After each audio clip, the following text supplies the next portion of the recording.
कभी आपने सोचा है कि एक चम्मच से सुरंग खोदने में कितना समय लग सकता है?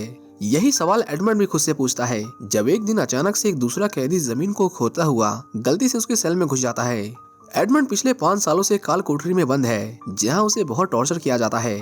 उसकी इस हालत का जिम्मेदार उसके दोस्त हैं, जिसमें से एक दोस्त ने उसकी गर्लफ्रेंड को पाने के लिए एडमंड को धोखा दिया। एक ठंडी रात एडमंड अपने सेल में बैठा सुसाइड करने के बारे में सोच रहा था कि तभी अचानक से सेल की ठोस जमीन से कोई चीज एक आवाज के साथ ऊपर की ओर उठने लगी।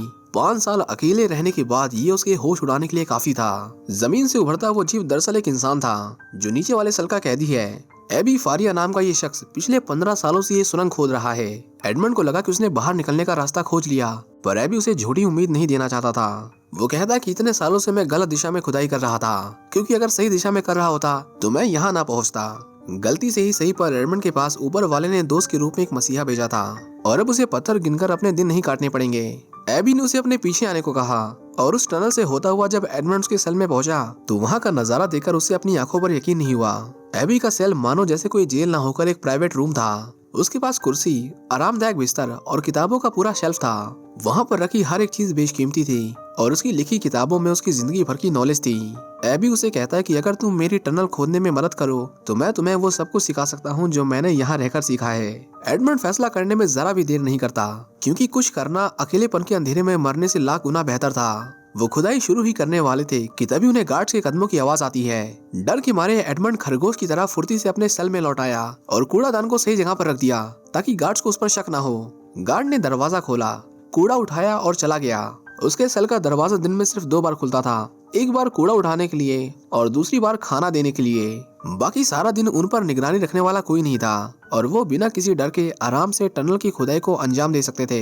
एबी ने अपने बालों का एक छोटा सा गुच्छा काटा और पत्थरों को रगड़कर उससे मोमबत्ती जलाई। गार्ड के जाने के बाद दोनों ने राहत की सांस ली और मोमबत्ती जलाकर सुरंग का काम शुरू किया। सुरंग की संकरी जगह में काम करना बेहद मुश्किल था। उन्होंने अनुमान लगाया कि इस स्पीड से उन्हें 3.5 साल और लगेंगे। एडमंड इसी तरह हर रोज उसकी सेल में जाकर खुदाई करता, लेकिन एक दिन उसकी नजर एक पुरानी किताब पर पड़ी। उसने यूं ही उसे पलटना शुरू किया और उसे पता चला कि एबी कभी एक सैनिक हुआ करता था। एडमंड ने ठान लिया कि वो एबी से तलवारबाजी सीखेगा और अगर एबी ने मना किया तो वो खुदाई का काम करने से इनकार कर देगा। वो बाहर निकलकर उन लोगों से बदला लेना चाहता था जो उसकी इस हालत के जिम्मेदार थे। एबी ने उसे तलवारबाजी सिखाने की हामी भर दी। वो बार बार इस बात पर जोर देता कि स्पीड सबसे बड़ा हथियार है। हर लेसन के साथ एडमंड तलवारबाजी में बेहतर होता गया। वो दिन में खुदाई करता और शाम को इकोनॉमिक्स की पढ़ाई। महीनों की मेहनत के बाद एडमंड इतना स्किल्ड हो गया था कि एबी भी उसकी बराबरी नहीं कर सकता था। एक शाम बातचीत के दौरान एडमंड को पता चलता है कि यहाँ आने से पहले एबी एक रईस परिवार का अकाउंटेंट था। वो शाही परिवार के छुपाए हुए खजाने के बारे में जानता है। खुदाई का काम तेजी से आगे बढ़ा। जब एबी ने मिट्टी में पौधों की जड़ों को देखा तो दोनों खुशी में झूम उठे। उन्होंने मान लिया कि वह सतह के करीब पहुंच गए हैं। एडमंड खुश होकर एक छेनी लेने दौड़ा, लेकिन अचानक जमीन जोर से हिली और तेज वाइब्रेशन के साथ सुरंग ढह गई। एडमंड ने मलबा हटाया और किसी तरह एबी को बाहर निकाला। उन्हें जल्द ही पता चला कि उनका रास्ता गलत था। इससे भी बुरी बात यह थी कि एक पत्थर ने एबी के फेफड़ों को कुचल दिया था। मरने से पहले एबी ने एडमंड से कहा कि वो किताब के पीछे छिपे एक पत्थर के नीचे कुछ ढूंढे। एडमंड ने जब उस पत्थर को हटाया तो एक खजाने का नक्शा पाया। एबी ने उससे वादा लिया कि वो इस दौलत का इस्तेमाल सिर्फ अच्छे कामों के लिए करेगा। इससे पहले एडमंड होश संभालता, एबी ने अपनी आखिरी सांस ली और उसकी मौत हो गई। कुछ देर बाद जब गार्ड्स एबी को खाना देने आए तो वहाँ उन्हें उसकी लाश मिली। उन्होंने तुरंत वार्डन को रिपोर्ट किया और उसकी बॉडी को बैग में भरकर वहाँ से चले गए। एडमंड जो वापस अपने सेल में भाग आया था, उसे अंदर अंदर ये डर खाया जा रहा था कि अगर वार्डन को टनल के बारे में पता चल गया तो वो उसका क्या करेंगे। इस उम्मीद में कि शायद गार्ड्स ने दरवाजा खुला छोड़ दिया होगा, वो दोबारा एबी की सेल में गया, लेकिन पाया कि दरवाजा तो बंद था। लेकिन तभी उसके दिमाग में एक आइडिया आया जो उसका पूरा फ्यूचर बदल सकता था। कुछ ही देर बाद जेल का वार्डन अपने साथियों के साथ वहाँ पहुंचा। उसने एबी के शरीर पर नजर डाली और आदेश दिया कि इसे समुद्र में फेंक दो। वहीं दूसरी तरफ जब गार्ड्स एडमंड को खाना देने गए तो उन्हें सामने से कोई जवाब नहीं मिला। वे जब दरवाजा खोलकर अंदर गए तो देखा कि एडमंड जमीन पर बेसुध पड़ा था, लेकिन जैसे ही उन्होंने उसे पलटा तो पाया कि वो एडमंड की बॉडी नहीं थी। आनंद फानंद में उन्होंने वार्डन को बुलाया, लेकिन तब तक बहुत देर हो चुकी थी। अचानक एडमंड ने वार्डन की चाबियां झपट ली और उसे अपने साथ लेकर चट्टान से नीचे गिर गया। उसने चाबियों की मदद से अपने पैरों की बेड़ियों को खोला और ऊपर आ गया। सभी ऊपर से फायरिंग करने लगे। वो चाहता तो भाग सकता था, लेकिन उसे वार्डन से उसके सारे टॉर्चर्स का बदला लेना था। एडमंड ने उसे बेरहमी से डुबाकर मार डाला। लहरों ने उसे निगलने की पूरी कोशिश की, लेकिन अगले दिन वो मौत को मात देकर किनारे पर आ गिरा। हालांकि राहत की सांस लेने से पहले ही उसने खुद को खतरनाक समुद्री लुटेरों के झुंड के सामने पाया। ये लुटेरे अपने गद्दार साथी जेकोबो को जिंदा दफनाने जा रहे थे, लेकिन मुखिया ने सोचा कि क्यों ना अपने साथियों का मनोरंजन किया जाए। वो एडमंड को जाने देने का वादा करता है, लेकिन शर्त थी कि एडमंड को जेकोबो से फाइट करनी होगी। दोनों में फाइट हुई, लेकिन जिसे मुखिया ने तलवारबाजी का उस्ताद कहा था वो एडमंड को छू भी नहीं पाया। एडमंड ने जेल में सीखी अपनी स्किल से जेकोबो को हरा दिया, लेकिन उसे मारने के बजाय उसने जेकोबो की जान बख्शना सही समझा। उसने मुखिया से कहा, हम दोनों तुम्हारे काम के साबित होंगे। जिसके बाद मुखिया ने एडमंड से इम्प्रेस होकर उनकी जानें बख्श दी। उसके रहम के बदले जेकोबो एडमंड का सबसे वफादार साथी बन गया। अगले कुछ सालों तक उन्होंने मिलकर बहुत चोरियां की। जल्द ही मुखिया ने एडमंड को उसके हिस्से की सोने से भरी थैली दी और उसे अपने अधूरे काम को पूरा करने की आजादी भी। इसके बाद एडमंड अपने पुराने मालिक के घर गया, लेकिन इतने सालों में सब उसे भूल चुके थे। एडमंड को अपने फादर के बारे में पता चला, जिन्होंने उसके जेल जाने के बाद समाज के तानों से तंग आकर आत्महत्या कर ली। उसका गुस्सा तब अपने चरम पर पहुंच गया जब उसे पता चला कि जिस दोस्त ने उसे धोखा दिया था उसी से उसकी गर्लफ्रेंड ने शादी कर ली। अगली सुबह उन दोनों ने जहाज का रुख उस आइलैंड की ओर किया जिसे खजाने के नक्शे पर मार्क किया गया था। आइलैंड पर पहुंचकर उन्होंने कोना कोना खंगाल डाला, पर खजाने का कोई अता पता नहीं था। एडमंड ने झिझक छोड़कर समुद्र में छलांग लगाई और गहराई में जो उसने देखा उसने उसकी सांसें रोक दी। समुद्र की तह में बेशुमार संदूक कसकर भरे हुए थे। एक को खोलते उसने देखा कि वो सोने के सिक्कों से चमचमा रहे थे। जेकोबो की खुशी का ठिकाना नहीं रहा। उन्होंने जहाज को सोने से भर लिया, लेकिन इतने सारे सोने को ले जाने के लिए उन्हें और जहाजों की जरूरत थी। पर इतना सब कुछ पाने के बाद भी एडमंड खुश नहीं था। उसे अपने असली प्लान को अंजाम देना था। इस दौलत का इस्तेमाल करके उसने उन लोगों से बदला लेने का सोचा जिन्होंने उसके साथ बुरा किया था। इस खजाने से वो 18वीं सदी के कुछ सबसे अमीर लोगों में से एक बन गया। उसने पहले पेरिस की सबसे महंगी प्रॉपर्टी को खरीदा और एक नई पहचान के साथ पेरिस में दाखिल हुआ। एडमंड ने शहर के सबसे एलिट और शाही परिवारों को अपनी पार्टी में इनवाइट किया और पैसों की ताकत से उसने सभी लोगों को भेड़ बकरियों की तरह एक जगह लाकर खड़ा कर दिया। लेकिन उसकी नजरें जिस शख्स को ढूंढ रही थी वो वहाँ नहीं था। उसका दोस्त फर्नांड मोंडाको उससे मिले बिना ही पार्टी से चला गया। इसके बाद हमें एडमंड की गर्लफ्रेंड को दिखाया जाता है। एडमंड के जेल जाने के बाद मर्सिडीज ने उसके करीबी दोस्त फर्नांड से शादी कर ली। उसे लगा कि वो उसके साथ खुश रहेगी, लेकिन उसकी खुशियों के सपने जल्द ही टूट गए।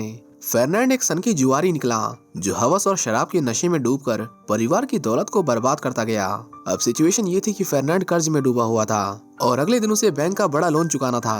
एडमंड ने उसकी इस कंडीशन को अपने फायदे के लिए इस्तेमाल किया। उसने सभी शिपिंग कंपनियों को फर्नांड की मदद करने से रोक दिया। फर्नांड पूरी तरह से बेबस होकर अपने पुराने साथी के पास मदद मांगने गया, जिसने एक समय पर एडमंड को धोखा दिया था। लेकिन प्रॉब्लम ये थी कि अब वो एक रेप्यूटेड बैंकर बन चुका था और अगर वो लोन लेने में उसकी मदद करता तो उसकी रेपुटेशन खराब हो जाती। एडमंड को पता चलता कि फर्नांड का एक बेटा भी है, उसकी एक और कमजोर कड़ी जिसे वो फर्नांड को बर्बाद करने के लिए यूज करने वाला था। एक कार्निवल के दौरान एडमंड ने बड़ी चालाकी से एक सुंदर लड़की के जरिए एल्बर्ट को फर्नांड से दूर किया। फिर उसके पुराने साथियों ने एल्बर्ट की फेक किडनैपिंग की। वो एल्बर्ट को बहुत डराते हैं और उसे मारने ही वाले थे कि तभी एडमंड ने हीरो की तरह एंट्री ली और एल्बर्ट को बचा लिया। सबकी एक्टिंग इतनी टॉप नॉच थी कि एल्बर्ट पूरी तरह से एडमंड के जाल में फंस गया। उसे जरा भी शक नहीं हुआ और उसने एडमंड को थैंक यू कहते हुए उसे अपनी बर्थडे पार्टी में इनवाइट किया। एडमंड ने पहले जेकोबो से कहकर बिजी होने का नाटक किया, लेकिन बाद में वो मान गया। यहाँ तक कि उसने अपने शिपमेंट को भी डिले कर दिया, जो सरासर एक दिखावा था। पर फिर भी एल्बर्ट उसके झांसे में आ गया। अगले दिन बर्थडे पार्टी में एल्बर्ट ने उसे अपने फादर से मिलवाया। एडमंड ने खुद को इस कदर बदल लिया था कि फर्नांड उसे चाहकर भी पहचान नहीं पाता। लेकिन मर्सिडीज की नजर जब एडमंड के चेहरे पर पड़ी तो कुछ पल के लिए वो फ्रीज हो गई। उसे एडमंड जाना पहचाना लगा, लेकिन ये उसके मिक्स थॉट थे। उसे लगा कि उसकी आंखों को धोखा हुआ है। हम देखते हैं कि डिनर में एडमंड ने बिल फोर्ड को भी इनवाइट किया था। फर्नांड उसे देखकर शॉक हो गया, क्योंकि 15 साल पहले एडमंड को ठिकाने लगाने के बाद उन्होंने एक दूसरे से ना मिलने का वादा किया था। लेकिन उनकी ये मीटिंग एडमंड की प्लानिंग का हिस्सा था। एडमंड ने बिलफोर्ड को बताया कि उसका एक शिप आज रात पोर्ट पर आने वाला है, जिसे क्लियर करने के लिए मुझे तुम्हारी मदद चाहिए। फर्नांड हमेशा की तरह छुपकर उनकी बातें सुन रहा था। उनकी कन्वर्सेशन के खत्म होने के बाद सभी एल्बर्ट के बर्थडे सेलिब्रेशन के लिए इकट्ठा होते हैं, लेकिन फर्नांड विलफोर्ड को अपने साथ कोने में ले गया। उसे पता चला कि मोंटे क्रिस्टो विलफोर्ड से किसी शिप के बारे में बात कर रहा था। उसे अपने बेटे एल्बर्ट से पता चला था कि इस जहाज में मोंटे क्रिस्टो का सोना हो सकता है। विलफोर्ड ने कहा कि तुम कहो तो मैं उसे गिरफ्तार करवा सकता हूँ, लेकिन फर्नांड ने उसे ऐसा करने से मना किया और कहा कि हम उसके जहाज को लूट लेंगे। दोनों ने सोने को बराबर हिस्सों में बांटने की सहमति जताई, लेकिन इस समझौते के चलते फर्नांड अपने बेटे की बर्थडे स्पीच देना भूल गया। एडमंड ने जब मर्सिडीज को परेशान देखा तो उसने अपनी चाल चली और उसने ऐसा भाषण दिया जिसने एल्बर्ट की पार्टी को यादगार बना दिया। लेकिन उसी शाम जब मर्सिडीज ने मोंटे क्रिस्टो के हाव भाव पर गौर किया तो उसने देखा कि एडमंड बार बार अपने बालों में हाथ फेर रहा था। उसे याद आया कि एडमंड भी इसी तरह बालों में हाथ फेरता था। आंखों में आंसू लिए वो एडमंड के पास गई और उसे बताया कि फर्नांड उसे धोखा देकर ये यकीन दिलाया था कि तुम्हारी मौत हो चुकी है। लेकिन एडमंड ने अपने दिल पर पत्थर रखते हुए कहा कि शायद आपको कोई गलतफहमी हुई है, मैं आपका एडमंड नहीं हूँ। वो जानता था कि उसकी प्लानिंग में इमोशंस के लिए जगह नहीं, उसका प्यार उसके बदले की आग को बुझा सकता था। वहीं दूसरी तरफ सोने से लदा जहाज जिसे फर्नांड हड़पने की कोशिश कर रहा था, उसे एडमंड के लुटेरे साथियों ने पहले से ही वहां से निकाल लिया। जैसे ही फर्नांड के आदमियों ने सोने पर कब्जा करने की कोशिश की, अचानक गार्ड्स ने उन्हें घेर लिया। उनमें से एक ने सरेंडर करने से मना कर दिया और वहां से भागने की कोशिश की, लेकिन एडमंड उसके सामने खड़ा था। एडमंड ने उसे फंदे में लटका दिया और आखिर में उसे अपनी असली पहचान बताई। मौत के दरवाजे पर खड़ा वो शख्स जान गया था कि उसे मारने वाला कोई और नहीं बल्कि वही है जिसे उसने कभी धोखा दिया था। विलफोर्ड एडमंड का अगला शिकार था। दरअसल 13 साल पहले जब एडमंड और फर्नांड दोस्त हुआ करते थे तो उनके जहाज के कैप्टन ने फर्नांड पर भरोसा न करके एडमंड को एक लेटर दिया था। उनकी ये आखिरी इच्छा थी कि वो कभी इस लेटर को ना खोले और उसे उसकी सही जगह पर डिलीवर कर दे। एडमंड को नहीं पता था कि उस लेटर के अंदर नेपोलियन के सपोर्टर्स के बारे में बहुत ही सेंसिटिव इंफॉर्मेशन थी, जो अगर किसी के हाथ लग जाता तो वो बहुत बड़ी मुसीबत में पड़ जाता।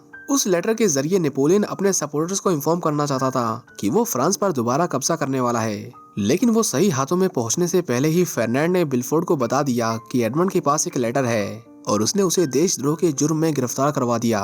विलफोर्ड ने जब वो लेटर पढ़ा तो उसे पता चला कि उसमें उसके पिता का भी नाम था, जो नेपोलियन के कट्टर समर्थक थे। अपने पिता का सच छुपाने के लिए उसने विलफोर्ड के उस लेटर को जला दिया। 1814 वो समय था जब सारे पावरफुल लोग नेपोलियन से नफरत करते थे। उनके साथ पावर में रहने के लिए विलफोर्ड ने सारे एविडेंस मिटा दिए और सबसे इम्पोर्टेंट, उसने एडमंड को धोखा दिया और बिना किसी लीगल ट्रायल के उसने उसे लाइफ इम्प्रिजनमेंट की सजा सुनाई।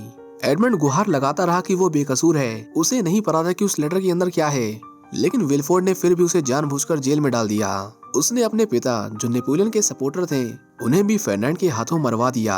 अब कोई नहीं बचा था जो उसके तार नेपोलियन के साथ जोड़ सके और इस तरह उसे उसकी पॉलिटिकल पावर्स मिली।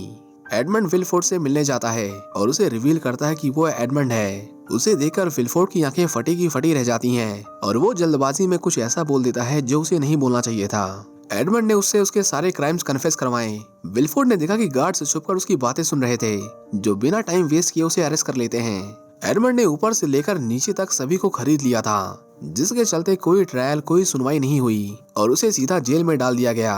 विलफोर्ड ने अपने सामने गन पड़ी देखी, उसने अपनी जान लेने की कोशिश की, लेकिन बंदूक खाली थी। एडमंड चाहता था कि वो अपनी पूरी जिंदगी जेल में सड़े और ये सजा मौत से भी बदतर थी।